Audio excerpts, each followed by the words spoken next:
ದಯವಿಟ್ಟು ಬೆಲ್ಲದವ್ರೆ, ನೀನು ಮಧ್ಯದಲ್ಲಿ ಮಾತನಾಡುತ್ತಾ ಹೋದ್ರೆ ಲೀಡರ್ ಆಗ್ಲಿಕ್ಕಾಗಲ್ಲ. ನೀವು ನಾದ ಸಮಾಜ ಆ ಸಮಾಜಕ್ಕೆ ನ್ಯಾಯಯುತವಾಗಿ ನಿನ್ನ ಬೇಡಿಕೆಯನ್ನು ಈಡೇರಿಸಿದಾಗ ಮಾತ್ರ ನಾಯಕ ಆಗ್ಲಿಕ್ಕೆ ಸಾಧ್ಯ ಆಗುತ್ತೆ. ನಿನ್ನ ಪರವಾಗಿ ನಾವು ನಿಲ್ತೀವಿ. ನ್ಯಾಯಸಮ್ಮತವಾಗಿ ಹೋರಾಟ ಮಾಡಿ ಆ ಸಮಾಜಕ್ಕೆ ಸಿಗಬೇಕಾಗಿರ್ತಕ್ಕಂಥ ನ್ಯಾಯವನ್ನ ಒದಗಿಸಲಿಕ್ಕೆ ನಾವೆಲ್ಲರೂ ಕೂಡ ಬದ್ಧರಾಗಿದ್ದೀವಿ. ನಾವು ಯಾರನ್ನೂ ಕೂಡ ಬಿಡೋದಿಲ್ಲ.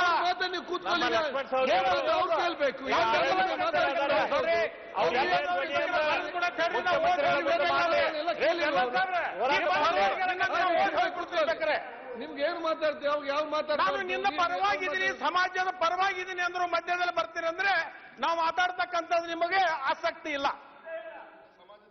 ಇಷ್ಟು ಜೋರಾಗಿ ಸಮಾಜಕ್ಕೆ ಮೀಸಲಾತಿ ಸಿಗಬಾರದು ಅಂತಕ್ಕಂಥ ಹುನ್ನಾರ ನಿಮ್ಮಲ್ಲೇ ಇದೆ ಅಂತಕ್ಕಂಥದ್ದು ನಾನು ಹೇಳಬೇಕಾಗಿದೆ. ದಯವಿಟ್ಟು ನಾ ಹೇಳುವುದರಲ್ಲಿ ಅರ್ಥ ಇದೆ. ನಿಮ್ಮ ಪರವಾಗಿ ನಾವು ನಿಲ್ತೀವಿ. ಸೌಜನ್ಯದಿಂದ ನೀವು ಕೇಳುವಂತ ಕೆಲಸವನ್ನೇ ಮಾಡಿ.